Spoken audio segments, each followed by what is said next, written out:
Welcome back to Trends. Today I'm with Marisa Sukosol Nunbhakdi, President of the Thai Hotel Association. We're talking about hospitality.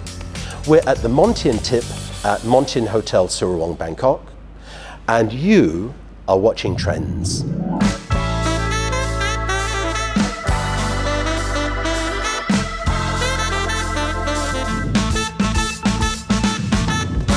Marisa, what role does THA play?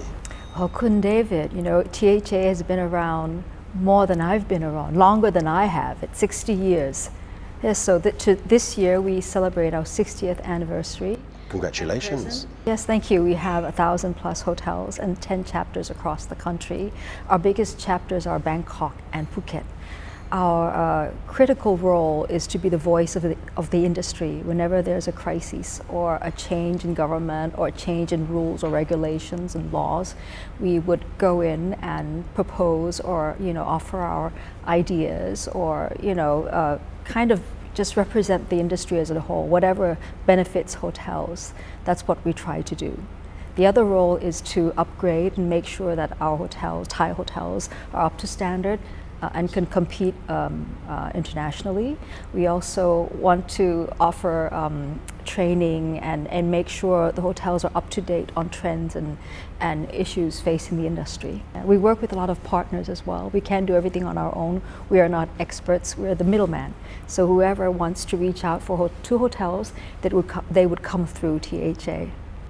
What trends do you see in the hospitality industry for 2024 and beyond? A very significant trend is sustainability.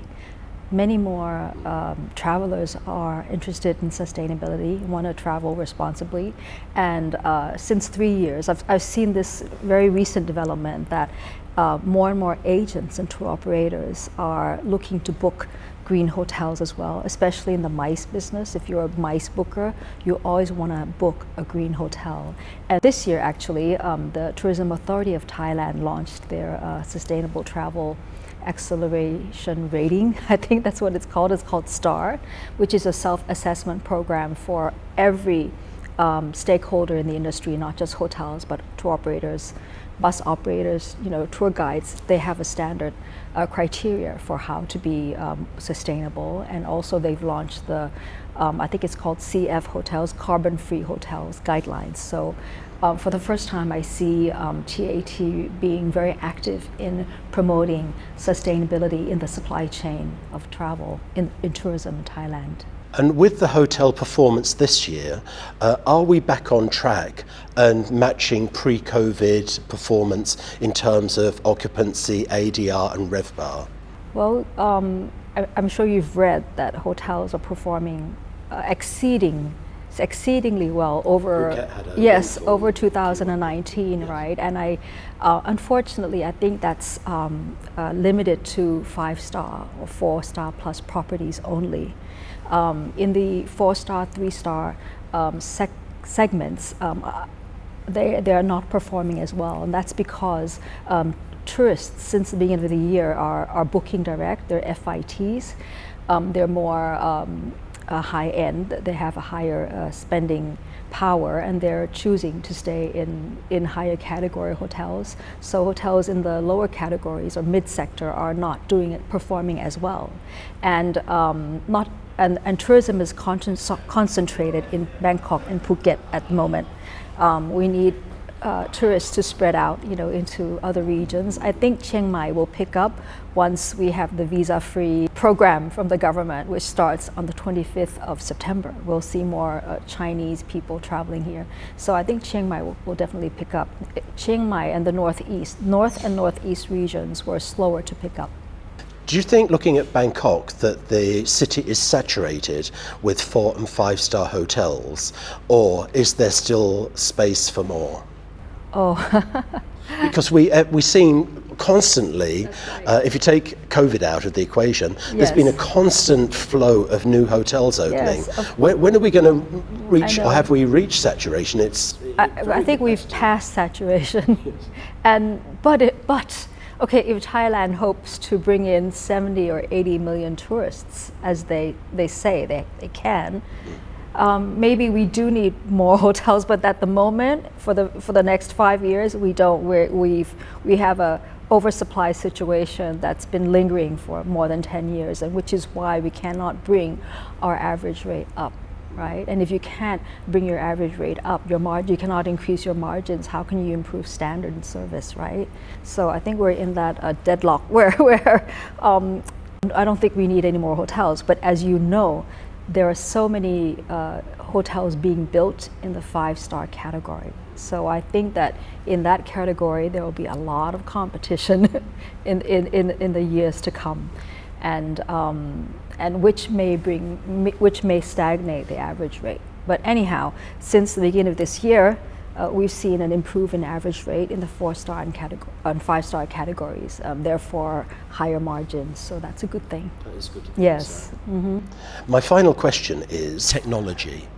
Is technology impacting the hotel? The technology has really accelerated over the COVID period, with the use of Zoom, with the use of QR and mobile technology. So do you see that change the way that booking patterns are? Well, people are booking more online. Direct also. Not as much as online now that there are more travelers are coming in through social media. There's more interaction digitally between hotels and consumers. I think with the use of these softwares available, there's increased data that hotels can utilize, like revenue management, for example. I think we have to do better in that category and try to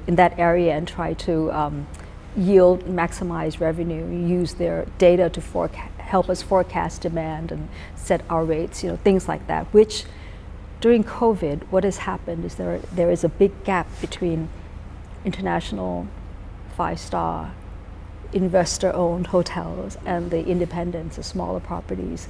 There's a big gap in terms of knowledge, skill, and access to technology. So hopefully with the birth of AI and IoT, there'll be more technology suppliers that can offer better priced solutions for hotels, and hotels can pick and choose what they need for the future. Because you're an independent Thai hotel group, a dynasty within Thai hospitality.